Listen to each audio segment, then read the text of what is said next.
नमस्ते। आप सभी का हमारे YouTube चैनल नमस्ते इंडिया, जो कि हम मानवता पीपल्स रेडियो के सहयोग से पामेस्टर नॉर्थ शहर से आप सबके बीच लेके आते हैं। और आज हमारे बीच अंकल मनमीत सिंह जी सोडी और मैं चिराग जांगड़ एक बार फिर से एक और वीडियो लेके आपके सामने हाजिर है। अंकल जी नमस्ते।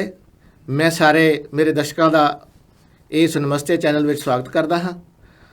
और अज का जिहड़ा साडा विषय है, क्योंकि न्यूजीलैंड की पार्लीमेंट के इलैक्शन आ रहे ने और उस इलैक्शन दे विच साडा किसी पार्टी नाल कोई संबंध नहीं।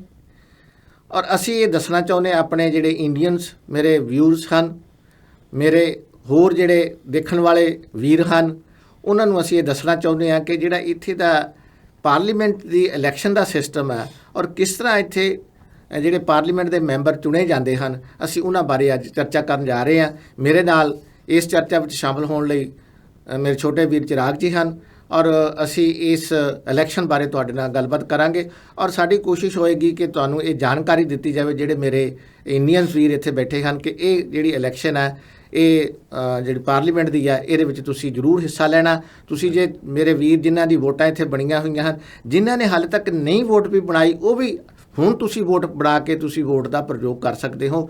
ਬੇਸ਼ੱਕ 3 ਅਕਤੂਬਰ ਤੋਂ ਲੈ ਕੇ ਜਿਹੜੀ ਹੈ ਇੱਥੇ ਦੀ ਪਾਰਲੀਮੈਂਟ ਦੇ ਸਿਸਟਮ ਦੇ ਮੁਤਾਬਕ ਐਡਵਾਂਸ ਵੋਟਿੰਗ ਸਟਾਰਟ ਹੋ ਚੁੱਕੀ ਹੈ ਔਰ ਤੁਸੀਂ ਕਦੋਂ ਵੀ ਜਦੋਂ ਤੱਕ ਤੁਸੀਂ ਵੋਟ ਨਹੀਂ ਪਾ ਸਕਦੇ ਉਦੋਂ ਤੱਕ ਤੁਸੀਂ ਜੇ ਤੁਹਾਡੀ ਵੋਟ ਨਹੀਂ ਬਣੀ ਤਾਂ ਤੁਸੀਂ ਆਪਣੀ ਵੋਟ ਬਣਵਾ ਸਕਦੇ ਹੋ ਆਨਲਾਈਨ। ਇਸ ਵੋਟ ਦਾ ਬਣਾਉਣ ਦਾ ਜਿਹੜਾ ਉਹ ਸਿਸਟਮ ਕ੍ਰੀਏਟ ਕੀਤਾ ਗਿਆ, ਤੁਸੀਂ ਉੱਥੇ ਚਲੇ ਜਾਓ तो जाके तुसी अपनी वोट जिहड़ी है बना सकते हो। जे तुहाडी कोई वोट बनी हुई है तो तुसी उहनूं देखना चाहुंदे हो कि की ये जिहड़ी मेरी अपग्रेड हो चुकी है, किसी वेले कोई एड्रैस चेंज हो जाता, किसी वेले तुहाडा कोई प्रॉब्लम हुंदी है, तुसी अपने ऑनलाइन जाके वोट देख सकते हो कि मेरी वोट बनी हुई है। सो मैं अपने वीरां नूं ये बेनती करूँगा, रिक्वेस्ट करूँगा कि जे तुहाडी वोट बन गई है तुसी वोट पाओ, जे नहीं बनी तो तुसी वोट बनवाओ। मेरे नाल चिराग जी हैं, असी थोड़ा अज डिस्कस करांगे कि इत्थे ते जिहड़ा सिस्टम है वो किस तरह काम करता है। मैं चिराग जी, मेरी इच्छा है कि तुहानूं ये तुसी दसो मेरे जिहड़े इंडियन वीर है कि ये जिहड़ा इत्थे दा न्यूजीलैंड दी इलैक्टर जिहड़ी कीती जांदी आ पार्लीमेंट, उहदा की सिस्टम है। पार्लियामेंट जो न्यूजीलैंड की पार्लियामेंट है उसको जो बेसिक यहाँ की लोकल लैंग्वेज है, माओरी लैंग्वेज, उसमें इसको पारे माटा बोला जाता है। और इसमें 120 टोटल एमपीज होते हैं जो पार्लियामेंट्री सिस्टम में बैठते हैं।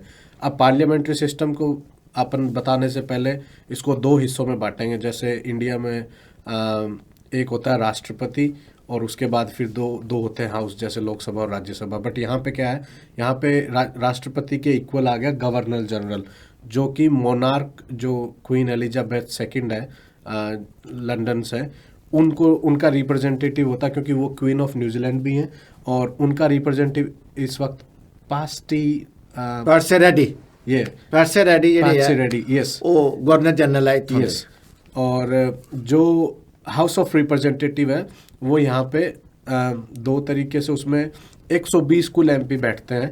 तो 120 एमपीज में से 72 जो है 72 हैं वो लोग होते हैं जो इलेक्टोरल सीट्स पे जीत के आते हैं, और जो रिमेनिंग 48 होते हैं वो आते हैं लिस्ट एमपी।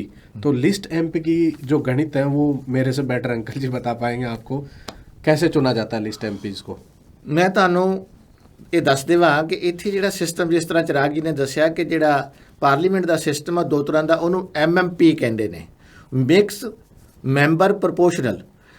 मतलब कि जिहड़ी है पार्लीमेंट है वो 2 तरीके नाल चुनी जाती है। इत्थे ਉਹਦੇ ਵਿੱਚ ਜਿਹੜੇ 120 ਟੋਟਲ ਮੈਂਬਰ ਹਨ ਔਰ ਉਹਨਾਂ ਵਿੱਚੋਂ ਜਿਹੜੇ 72 ਜਿਹੜੇ ਮੈਂਬਰ ਆ ਉਹ ਇਲੈਕਟਡ ਜਿਹੜੇ ਆ ਉਹ ਇਲੈਕਟਿਵ ਹੁੰਦੇ ਆ, ਉਹ ਲੋਕਾਂ ਦੁਆਰਾ ਚੁਣੇ ਜਾਂਦੇ ਨੇ। ਔਰ ਜਿਹੜੇ ਰਿਮੇਨਿੰਗ 48 ਉਹ ਜਿਹੜੇ ਆ ਉਹਨਾਂ ਦੇ ਪਾਰਟੀ ਲਿਸਟ ਕੀ ਆ ਕਿ ਜਿਹੜੀ ਪਾਰਟੀ 5% ਤੋਂ ਵੱਧ ਵੋਟ ਲੈ ਜਾਂਦੀ ਆ ਉਹਨੂੰ ਉਹ ਉਨਾ ਹੀ ਉਹਦੇ ਮੁਤਾਬਕ ਉਹਦੇ ਪਰਸੈਂਟੇਜ ਦੇ ਮੁਤਾਬਕ ਉਹਨੂੰ ਉੱਥੇ ਪਾਰਲੀਮੈਂਟ ਵਿੱਚ ਮੈਂਬਰ ਪਾਰਲੀਮੈਂਟ ਬਣਾਉਣ ਦਾ ਅਧਿਕਾਰ ਮਿਲ ਜਾਂਦਾ। ਉਹ ਸੋ ਇਸ ਕਰਕੇ ਇਹ ਜੇ ਕਰਕੇ ਸਾਡੇ ਜਿਸ ਤਰ੍ਹਾਂ ਅਸੀਂ ਸਮਝੀਏ ਕਿ ਜੇ 120 ਪਾਰਲੀਮੈਂਟ ਮੈਂਬਰ ਆ ਅਤੇ ਜੇ 30% ਵੋਟ ਪੈ ਗਈ ਤਾਂ ਉਹਦੇ ਵਿੱਚ ਜਿਹੜੇ 36 ਜਿਹੜੇ ਹੈਗੇ ਆ 12 36 ਜੇ ਪੰਜਾਬੀ 'ਚ ਅਸੀਂ ਦਸੀਏ ਤਾਂ ਉਹ 36 ਜਿਹੜੇ ਆ ਉਹ ਉਹਨਾਂ ਦੇ ਲਿਸਟ ਐਮਪੀ ਬਣ ਜਾਂਦੇ ਹਨ ਬਿਲਕੁਲ। ਔਰ ਉਹ 30% ਵੋਟ ਉਹ ਜੇ ਲੈ ਗਈ ਹੈ। ਤਾਂ ਇਸੇ ਤਰ੍ਹਾਂ ਹੀ ਕਿਉਂਕਿ ਇੱਥੇ ਮਲਟੀ ਪਾਰਟੀ ਸਿਸਟਮ ਹੈ ਔਰ ਮਲਟੀ ਪਾਰਟੀ ਸਿਸਟਮ ਦੇ ਵਿੱਚ ਤੁਸੀਂ ਇੱਥੇ ਇੱਕ ਹੋਰ ਵੱਡੀ ਗੱਲ ਹੈ ਕਿ ਸਾਡੇ ਇੰਡੀਆ ਨਾਲ ਜਿਹੜੀ ਵੱਖਰੀ ਗੱਲ ਹੈ ਉਹ ਹੈਗੀ ਹੈ ਕਿ ਇੱਥੇ ਇੱਕ ਪਾਰਟੀ ਗਵਰਨਮੈਂਟ ਫਾਰਮ ਨਹੀਂ ਕਰਦੀ ਗੀ। ਇੱਥੇ 2 ਜਾਂ 3 ਪਾਰਟੀਆਂ ਰਲ ਕੇ ਗਵਰਨਮੈਂਟ ਫਾਰਮ ਕਰਦੀਆਂ ਔਰ ਉਸ ਤੋਂ ਇਲਾਵਾ ਵੀ ਜਿਹੜੀ ਇੱਕ ਇੱਥੇ ਫਾਰਮੇਸ਼ਨ ਦਾ ਤਰੀਕਾ ਹੈ ਜਾਂ ਤਾਂ ਉਹ ਕੋਲੀਸ਼ਨ ਗਵਰਨਮੈਂਟ ਹੁੰਦੀ ਹੈ ਜਾਂ ਫਿਰ ਐਗਰੀਮੈਂਟ ਦੇ ਹਿਸਾਬ ਨਾਲ ਇੱਕ ਗਵਰਨਮੈਂਟ ਚੱਲਦੀ ਹੈ ਕਿ ਮੈਂ ਬਾਹਰੋਂ ਬੈਠ ਕੇ ਤੁਹਾਨੂੰ ਸਪੋਰਟ ਦੇਵਾਂਗੇ, ਅਸੀਂ ਕਿਸ ਲਾਸ ਤੇ ਦੇਣੀ ਹੈ, ਕਿਸ ਯੂਜ਼ ਤੇ ਦੇਣੀ ਹੈ, ਕਿਸ ਮਤੇ ਤੇ ਦੇਣੀ ਹੈ, ਉਹ ਉਹਨਾਂ ਦਾ ਆਪਣਾ ਪਾਰਲੀਮੈਂਟ ਦਾ ਇੱਕ ਸਿਸਟਮ ਹੈ, ਉਹਦੇ ਤੇ ਉਹ ਸਰਕਾਰ ਕੰਮ ਕਰਦੀ ਹੈ। ਔਰ ਬਹੁਤਾਤਰ ਇੱਥੇ ਜਿਹੜੀ ਅਸੀਂ ਦੇਖਣ ਚ ਆਇਆ ਕਿ ਇਹ ਜਿਹੜੀਆਂ ਮਲਟੀ ਪਾਰਟੀ ਸਿਸਟਮ ਦੇ ਕਰਕੇ ਮਲਟੀ ਗਵਰਨਮੈਂਟ ਦੇ ਵਿੱਚ ਉਹ ਮਲਟੀ ਪਾਰਟੀਆਂ ਹੁੰਦੀਆਂ ਨੇ, ਲੜਾਈ ਝਗੜੇ ਵੀ ਤਾਂ ਕਰਕੇ ਕੰਮ ਹੁੰਦੇ ਘੱਟ ਹੁੰਦੇ ਆ। ਇਸ ਕਰਕੇ ਇਹਨੂੰ ਜਿਹੜਾ ਸਿਸਟਮ ਹੈ ਮਿਕਸ ਮੈਂਬਰ ਪ੍ਰੋਪੋਰਸ਼ਨਲ ਸਿਸਟਮ ਕਿਹਾ ਜਾਂਦਾ MMP। ਸੋ ਇਹ ਜਿਹੜਾ ਇਹ ਨਿਊਜ਼ੀਲੈਂਡ ਦੀ ਪਾਰਲੀਮੈਂਟ ਨੂੰ ਚੁਣਨ ਦਾ ਸਿਸਟਮ ਉਹ ਜਿਹੜਾ ਸਾਡੇ ਇੰਡੀਆ ਨਾਲੋਂ ਥੋੜਾ ਵੱਖਰਾ ਹੈ। ਬਿਲਕੁਲ ਜੀ, ਬਿਲਕੁਲ। ਔਰ ਮੈਂ ਆਪਣੇ ਜਿਹੜੇ ਇੱਥੋਂ ਦੇ ਮੇਰੇ ਵੀਰ ਦਰਸ਼ਕ ਮੇਰਾ ਇਹ ਪ੍ਰੋਗਰਾਮ ਦੇਖਦੇ ਆ, ਮੈਂ ਉਹਨਾਂ ਨੂੰ ਦੱਸ ਦੇਵਾਂ ਕਿ 3 ਅਕਤੂਬਰ ਤੋਂ ਪਾਰਲੀਮੈਂਟ ਇਲੈਕਸ਼ਨ ਦੀ VOTING ਸਟਾਰਟ ਹੋ ਚੁੱਕੀ ਹੈ। ਉਹਨੂੰ ਐਡਵਾਂਸ VOTING ਕਹਿੰਦੇ ਨੇ ਔਰ ਉਹਦੇ ਵਿੱਚ ਤੁਸੀਂ ਵੋਟ ਜਿਹੜੀ ਆ ਉਹ ਪੇਪਰ ਵੋਟ ਵੀ ਪਾ ਸਕਦੇ ਹੋ। ਜਿਹੜੀਆਂ ਓਵਰਸੀਜ਼ ਵੋਟ ਹੈਗੀਆਂ ਇਹਨਾਂ ਦੇ ਜਿਹੜੇ ਇੱਥੋਂ ਦੇ ਕੰਟਰੀ ਦੇ ਸਿਟੀਜ਼ਨ ਕਿਤੇ ਬਾਹਰ ਬੈਠੇ ਆ ਉਹ ਉੱਥੋਂ ਆਪਣੀ ਵੋਟ ਬਣਾ ਕੇ ਪਾ ਸਕਦੇ ਨੇ। ਇਸੇ ਤਰ੍ਹਾਂ ਹੀ ਤੁਹਾਡਾ ਜਿਹੜਾ ਤੁਸੀਂ ਆਪਣੀ VOTING ਸੈਂਟਰ ਤੇ ਜਾਓ ਔਰ ਜਾ ਕੇ ਤੁਸੀਂ ਆਪਣੀ ਵੋਟ ਦਾ ਅਧਿਕਾਰ ਕਰੋ। ਜੇ ਮੇਰੇ ਵੀਰ ਕਿਸੇ ਨੇ ਨਹੀਂ ਵੋਟ ਬਣਾਈ, ਮੈਂ ਫੇਰ ਕਹਿ ਦਿਆਂ ਕਿ ਤੁਸੀਂ ਹੁਣ ਵੀ ਵੋਟ ਬਣਾ ਸਕਦੇ ਹੋ। ਉਹਦੇ ਵਿੱਚ ਇੱਕ ਤੁਹਾਨੂੰ ਈਜ਼ੀ ਵੋਟ ਕਾਰਡ ਵੀ ਮਿਲ ਰਿਹਾ, ਉਹ ਤੁਸੀਂ ਦਿਖਾਓਗੇ ਜਾ ਕੇ ਤਾਂ ਉੱਥੇ ਤੁਹਾਨੂੰ ਸੈਂਟਰ ਤੇ ਤੁਹਾਨੂੰ ਵੋਟ ਪਾਉਣ ਦਾ ਅਧਿਕਾਰ ਦਿੱਤਾ ਜਾਵੇਗਾ।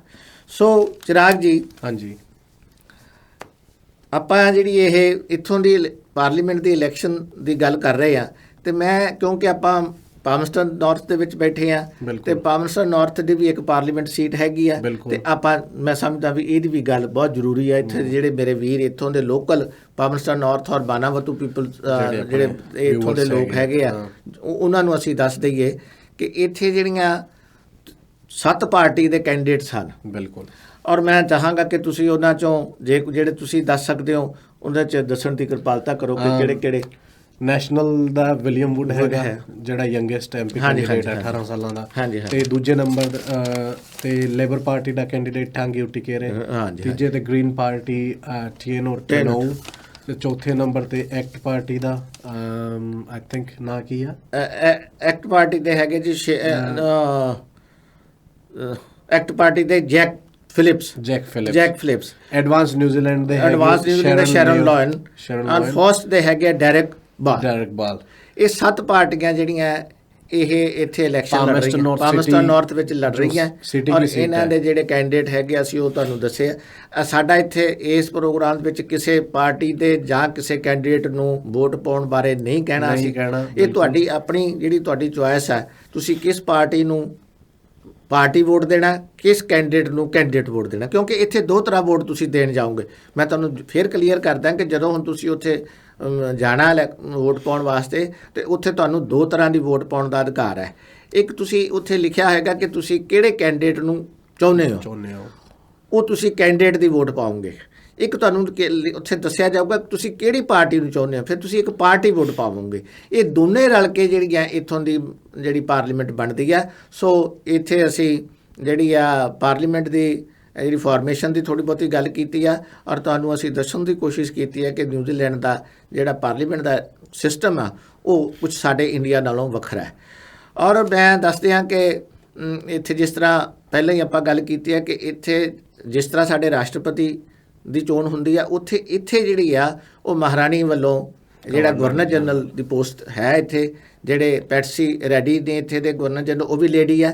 ਔਰ ਇੱਥੋਂ ਦੀ ਬੜੀ ਗੱਲ ਇਹ ਆ ਕਿ ਸਾਰੀਆਂ ਤਿੰਨੇ ਜਿਹੜੀਆਂ ਮੇਨ ਵਿਰੋਧੀ ਪਾਰਟੀ ਆਪੋਜੀਸ਼ਨ ਪਾਰਟੀ ਦੀ ਵੀ ਜਿਹੜੀ ਲੀਡਰ ਆ ਉਹ ਵੀ ਲੇਡੀ ਹੈ ਔਰ ਜਿਹੜੇ ਇੱਥੋਂ ਦੇ ਪ੍ਰਾਈਮ ਮਿਨਿਸਟਰ ਉਹ ਜਸਿੰਡਾ ਆਰਡਨ ਉਹ ਵੀ ਲੇਡੀ ਹੈ ਔਰ ਜਿਹੜੇ ਨੈਸ਼ਨਲ ਪਾਰਟੀ ਦੇ ਉਹ ਜੂਡਿਥ ਕੋਲਨ ਉਹ ਵੀ ਲੇਡੀ ਹੈ ਤੇ ਇੱਥੋਂ ਦੇ ਗਵਰਨਰ ਜਨਰਲ ਵੀ लेडी है। तो सब तो इंटरेस्टिंग बात, सबसे जो इंटरेस्टिंग बात ये हो रहा है कि 1893 में न्यूजीलैंड पहला कंट्री है जहाँ पे वुमेन्स को ऑफिशियली ਵੋਟ ਪਾਉਣੇ वोट ਦਾ राइट मिला। ਮਿਲਾ। ਇਹ ਬੜੀ ਵੱਡੀ ਗੱਲ ਹੈ। ਮੈਂ ਆਪਣੇ ਦਰਸ਼ਕਾਂ ਨੂੰ ਦੱਸਣਾ ਚਾਹੁੰਦਾ ਕਿ 1893 ਦੇ ਵਿੱਚ ਬਿਲਕੁਲ। ਇਸ ਕੰਟਰੀ ਨੇ ਲੇਡੀਜ਼ ਨੂੰ ਵੋਟ ਪਾਉਣ ਦਾ ਅਧਿਕਾਰ ਦੇ ਦਿੱਤਾ, ਜਿਹੜਾ ਕਿ ਦੁਨੀਆ ਵਿੱਚ ਪਹਿਲਾਂ ਕਿਤੇ ਕਿਸੇ ਨੇ ਨਹੀਂ ਸੀ ਦਿੱਤਾ ਗਾ।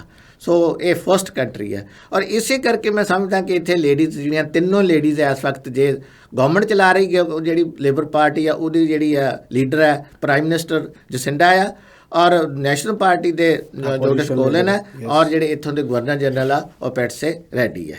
ਸੋ ਅਸੀਂ ਦੱਸਣਾ ਚਾਹੁੰਦੇ ਹਾਂ ਕਿ ਕੁਝ ਥੋੜ੍ਹਾ ਜਿਹਾ ਆਪਣੇ ਇੰਡੀਆ ਨਾਲੋਂ ਇੱਥੇ ਦਾ ਸਿਸਟਮ ਜਿਹੜਾ ਉਹ ਥੋੜਾ ਵੱਖਰਾ ਆ। हाँ, एक और एग्जांपल मेरे को याद आ रही है, जब क्राइस्ट चर्च अटैक हुआ था, मॉस्क अटैक। मैं आपको एक ब्यूटीफुल मतलब यहाँ की पॉलिटिक्स का एक किस्सा सुनाना चाहता हूँ। तो जब ये अटैक हुआ तो इनको सूचना मिली जब वेलिंगटन पार्लियामेंट में, तो जेसिंडा आर्डन प्रधानमंत्री के नाते वहाँ पे उन्होंने चार्टर फ्लाइट से जो यात्रा की, उस वक्त उसी सेम फ्लाइट में उनके साथ साइमन ब्रिजेस जो उस वक्त नेशनल के अपोजिशन लीडर थे, और ग्रीन पार्टी के भी जो इनके ग्रीन पार्टी और जो deputy prime minister New Zealand first के थे, ये चारों लोग चारों अलग अलग पार्टियों से रिप्रेजेंटेटिव एक चार्टर प्लेन के अंदर सीधे क्राइस्ट चर्च पहुंचे। इतनी बड़ी खूबसूरती, मतलब डेमोक्रेटिक, ਇਹ ਡੈਮੋਕ੍ਰੇਸੀ ਇੱਥੇ ਦੀ ਜਿਹੜੀ ਹੈ ਬਹੁਤ ਨਿਊਜ਼ੀਲੈਂਡ ਜ਼ਿਆਦਾ ਦੀ, ਜਿਸ ਤਰ੍ਹਾਂ ਖੂਬਸੂਰਤ। ਚਿਰਾਗ ਜੀ ਦੱਸ ਰਿਹਾ, ਬੜੀ ਖੂਬਸੂਰਤ ਤਰੀਕੇ ਨਾਲ ਬਣਾਈ ਗਈ ਹੈ ਇੱਥੇ। ਫਿਰ ਮੈਂ ਤੁਹਾਨੂੰ ਹੋਰ ਦੱਸ ਰਿਹਾ ਕਿ ਇੱਥੇ ਜਿਹੜੀਆਂ ਇਸ ਤਰ੍ਹਾਂ ਸਾਡੇ ਵਾਲਾ ਸਿਸਟਮ ਨਹੀਂ ਹੈਗਾ। ਇੱਥੇ ਡਿਬੇਟਸ ਹੁੰਦੀਆਂ, ਬਿਲਕੁਲ। ਔਰ ਡਿਬੇਟਸ ਦੇ ਵਿੱਚ ਦੋਨਾਂ ਹੀ ਜਿਹੜੀਆਂ ਵੱਡੀਆਂ ਪਾਰਟੀਆਂ ਹੈਗੀਆਂ, ਇੱਕ ਗਵਰਨਿੰਗ ਪਾਰਟੀ ਤੇ ਇੱਕ ਜਿਹੜੀ ਆਪੋਜੀਸ਼ਨ ਪਾਰਟੀ ਦੇ ਲੀਡਰ ਖੜਦੇ ਆ, ਔਰ ਉਹ ਆਪਣੀ ਡਿਬੇਟ ਦੇ ਵਿੱਚ ਆਪਣੇ ਮੈਨੀਫੈਸਟੋ ਬਾਰੇ ਦੱਸਦੇ ਆ ਵੀ ਅਸੀਂ ਅੱਗੋਂ ਆਉਣ ਵਾਲੇ ਸਮੇਂ 'ਚ ਸਾਡਾ ਮੈਨੀਫੈਸਟੋ ਕੀ ਹੋ ਰਿਹਾ। ਇਸ ਤਰ੍ਹਾਂ ਨਹੀਂ ਕਿ ਅਲੱਗ-ਅਲੱਗ ਥਾਂ 'ਤੇ ਜਾ ਕੇ ਅਲੱਗ-ਅਲੱਗ ਵੀ ਉਹ ਮੀਟਿੰਗਸ ਕਰਦੇ ਆ, ਪਰ ਜਿਹੜੀਆਂ ਲੋਕਾਂ ਦੇ ਜ਼ਿਆਦਾ ਜਿਹੜੀ ਗੱਲ ਇੱਥੇ ਹੈ, ਉਹ ਲੋਕ ਉਹਨਾਂ ਦੀ ਡਿਬੇਟ ਸੁਣਦੇ ਆ। ਉਸ ਡਿਬੇਟ ਦੇ ਵਿੱਚ ਉਹਨਾਂ ਦਾ ਜਿਹੜਾ ਦੋਨਾਂ ਪਾਰਟੀਆਂ ਦੀ ਆਪਣੀ ਆਪਣੀ ਮੈਨੀਫੈਸਟੋ ਨੂੰ ਆਪਣੇ ਡਿਕਲੇਅਰ ਕਰਦੇ ਆ ਔਰ ਉਹਦੇ ਬਾਰੇ ਦੱਸਦੇ ਆ। ਬਹੁਤ ਕਲੀਨ ਔਰ ਬਹੁਤ ਬਿਊਟੀਫੁਲ ਵਧੀਆ ਤਰੀਕੇ ਨਾਲ ਇਹ ਜਿਹੜੀ ਇੱਥੋਂ ਦੀ ਇਲੈਕਸ਼ਨ ਕੰਡਕਟ ਕੀਤੀ ਜਾਂਦੀ ਹੈ। ਕੋਈ ਇੱਥੇ ਸ਼ੋਰ ਸ਼ਰਾਬਾ ਨਹੀਂ, ਕੋਈ ਹੋਰਡਿੰਗ ਨਹੀਂ, ਕੋਈ ਪਾਰਟੀ ਇਸ ਤਰ੍ਹਾਂ ਦੀਆਂ ਵੱਡੀਆਂ ਵੱਡੀਆਂ ਕੋਈ ਰੈਲੀਜ਼ ਨਹੀਂ, ਕੋਈ ਇਸ ਤਰ੍ਹਾਂ ਦਾ ਹੋਰ ਲੋਕਾਂ ਦੇ ਵਿੱਚ ਪ੍ਰਭਾਵ ਨਹੀਂ ਕਿਸੇ ਦਾ ਪਾਇਆ ਜਾਂਦਾ। ਲੋਕਾਂ ਨੂੰ ਜਿਹੜੇ ਇੱਥੋਂ ਦੀਆਂ ਪਾਰਟੀਆਂ ਆਪਣੇ ਆਪਣੇ ਮੈਨੀਫੈਸਟੋ 'ਚ ਜੋ ਅਸੀਂ ਕਰਨਾ ਚਾਹੁੰਦੇ ਹਾਂ ਉਹ ਦੱਸਦੇ ਆ। ਜਿਹੜੀ ਪਾਰਟੀ ਨੂੰ ਜਿਹੜੇ ਕੈਂਡੀਡੇਟ ਨੂੰ ਲੋਕ ਪਸੰਦ ਕਰਦੇ ਆ ਉਹਨੂੰ ਉਹ ਜਾ ਕੇ ਵੋਟ ਪਾ ਦਿੰਦੇ ਆ। ਹੋਰ ਮੈਂ ਇੱਥੇ ਦੱਸ ਦਿਆਂ ਚਿਰਾਗ ਜੀ ਕਿ ਇੱਥੇ ਜਿਹੜਾ ਪਾਰਲੀਮੈਂਟ ਦੀ ਇਲੈਕਸ਼ਨ ਦੇ ਨਾਲ ਨਾਲ ਰੈਫਰੈਂਡਮ ਵੀ ਹੋ ਰਿਹਾ। ਦੋ ਰੈਫਰੈਂਡਮ ਹੋ ਰਿਹਾ। ਮੈਨੂੰ ਜਰਾ ਤੁਸੀਂ ਉਹਦੇ ਬਾਰੇ ਦੱਸਣ ਦੀ ਕੋਸ਼ਿਸ਼ ਕਰੋ। 2 रेफरेंडम हो रहे हैं न्यूजीलैंड के अंदर, जो वोटिंग राइट्स के साथ। ये जो न्यूजीलैंड की पार्लियामेंट है वो चाहती है कि इस पे आम जनता फैसला ले कि हमें क्या करना चाहिए। तो उन्होंने 2 रेफरेंडम जारी किए। पहला रेफरेंडम है कैनबिस को लीगल करना है या नहीं करना है, उसके ऊपर होगा। दूसरा है वो यूथेंसिया के ऊपर होगा कि आपको इच्छा मृत्यु जो है, अगर कोई टर्मिनली इल है जिसको जो मृत्युशैया के अपने आखिरी पड़ाव पे, अगर वो चाहता है कि मुझे अपनी जीवन ख़त्म करना, अपनी जीवन लीला समाप्त करनी है, तो वो ये चूज़ कर सकता है। तो हाल फिलहाल में क्या है, उसको अपनी जीवन मतलब ख़त्म करने का कोई अधिकार नहीं। He has to suffer throughout, ठीक है। तो ये बिल अगर पास होते हैं, तो अगर पहला बिल पास होता है तो कैनबिस लीगल हो जाएगी न्यूजीलैंड में। दूसरा अगर पास होता है तो उसमें यूथेंसिया, जो टर्मिनली इल लोग हैं, उनके लिए अपना जीवन मतलब अपने आप को ज़्यादा परेशान नहीं करने की बजाय जल्दी अपने आप को ख़त्म करने का मौका मिलेगा। तो ये 2 रेफरेंडम इस वक्त चल रहे हैं। और ਮੈਂ ਇਹਦੇ ਵਿੱਚ ਥੋੜ੍ਹਾ ਜਿਹਾ ਹੋਰ ਕਰ ਦੱਸਦੇ ਆ ਕਿ ਇੱਥੇ ਜਿਹੜੀ ਪਾਰਲੀਮੈਂਟ ਦੇ ਨਾਲ ਇਲੈਕਸ਼ਨ ਦੇ ਨਾਲ ਜਿਹੜੇ 2 ਰੈਫਰੈਂਡਮ ਆ ਰਹੇ ਆ, ਉਹਦੇ ਵਿੱਚ ਲੋਕਾਂ ਤੋਂ ਪੁੱਛਿਆ ਜਾ ਰਿਹਾ ਕਿ ਤੁਸੀਂ ਕੈਨਾਬਿਸ ਜਿਹੜੀ ਆ, ਮੈਂ ਪੰਜਾਬੀ 'ਚ ਦੱਸਦਾ ਕਿ ਜਿਸ ਤਰ੍ਹਾਂ ਸਾਡੇ ਦੇਸ਼ ਵਿੱਚ ਭੰਗ ਦਾ ਹੁੰਦੀ ਆ, ਉਸ ਤਰ੍ਹਾਂ ਦੀ ਕੈਨਾਬਿਸ, ਉਹਨੂੰ ਇੱਥੇ ਕੈਨਾਬਿਸ ਕਿਹਾ ਜਾਂਦਾ। ਉਹ ਜਿਹੜੀ ਉਹਨੂੰ ਲੀਗਲਾਈਜ਼ਡ ਕਰਨ ਵਾਸਤੇ ਇਹਨਾਂ ਨੇ ਰੈਫਰੈਂਡਮ ਕਰਾਇਆ ਕਿ ਜਿਹੜੇ ਆਮ ਜਨਤਾ, ਜਨਰਲ ਪਬਲਿਕ ਆ, ਉਹ ਦੱਸੇ ਕਿ ਇਹ ਜਿਹੜੀ ਲੀਗਲਾਈਜ਼ ਹੋਣੀ ਚਾਹੀਦੀ ਹੈ ਕਿ ਨਹੀਂ ਹੋਣੀ ਚਾਹੀਦੀ। ਉਹਦੇ ਵਿੱਚ ਬਹੁਤ ਸਾਰੇ ਜਿਹੜੀਆਂ ਰੂਲਸ ਆਉਣਗੇ, ਫਿਰ ਐਕਟ ਬਣੂਗਾ, ਫਿਰ ਜਾ ਕੇ ਉਹਦਾ ਲਾਅ ਬਣਨਾ। ਹੁਣ ਇਸੇ ਤਰ੍ਹਾਂ ਐਂਡ ਆਫ ਚੋਇਸ ਲਾਈਫ ਜਿਹੜੀ ਆ ਉਹ ਹੈਗੀ ਆ ਕਿ ਤੁਸੀਂ ਇੱਥੇ ਦਾ ਸਿਸਟਮ, ਇਹਨਾਂ ਨੇ ਇੱਕ ਐਕਟ ਬਣਾਇਆ 2019 ਦੇ ਵਿੱਚ ਕਿ ਉਹਦੇ ਵਿੱਚ ਉਹਨਾਂ ਨੇ ਪ੍ਰੋਵੀਜ਼ਨ ਰੱਖ ਦਿੱਤਾ ਕਿ ਜੇ ਤੁਹਾਡੇ ਕੋਲ ਬਹੁਤ ਕਰੋਨਿਕ ਡਿਜ਼ੀਜ਼ ਹੋ ਗਈ ਆ, ਤੁਸੀਂ ਉੱਠ ਬੈਠ ਨਹੀਂ ਸਕਦੇ, ਤੁਹਾਡੀ ਲਾਈਫ ਜਿਹੜੀ ਆ ਉਹ ਬੈੱਡ 'ਤੇ ਆ, ਤੁਸੀਂ ਉਹਨੂੰ ਨਹੀਂ ਝੇਲਣਾ ਚਾਹੁੰਦੇ, ਹੋਰ ਅੱਗੇ ਤੁਹਾਡੀ ਇੱਛਾ ਕਿ ਮੈਂ ਇਸ ਲਾਈਫ ਤੋਂ ਛੁਟਕਾਰਾ ਪਾ ਲਵਾਂ ਤੇ ਉਹਨੂੰ ਐਂਡ ਆਫ ਲਾਈਫ ਤੁਸੀਂ ਕਹਿੰਦੇ ਹੋ, ਤੇ ਉਹਦੇ ਲਈ ਇਹਨਾਂ ਨੇ ਇੱਕ ਲੀਗਲਾਈਜ਼ਡ ਕਰਨ ਵਾਸਤੇ ਐਕਟ ਤਿਆਰ ਕੀਤਾ। ਉਹ ਜੇ ਇਸ ਰੈਫਰੈਂਡਮ ਦੇ ਵਿੱਚ ਜੇ ਯੈਸ ਹੋ ਗਈ 50% ਤੋਂ ਉੱਪਰ ਲੋਕਾਂ ਨੇ ਕਹਿ ਦਿੱਤਾ ਕਿ ਇਹ ਹੋ ਸਕਦੀ ਹੈ, ਤੇ ਫਿਰ ਇਹ ਐਕਟ ਜਿਹੜਾ ਇੱਕ ਲਾਅ ਬਣ ਜਾਏਗਾ।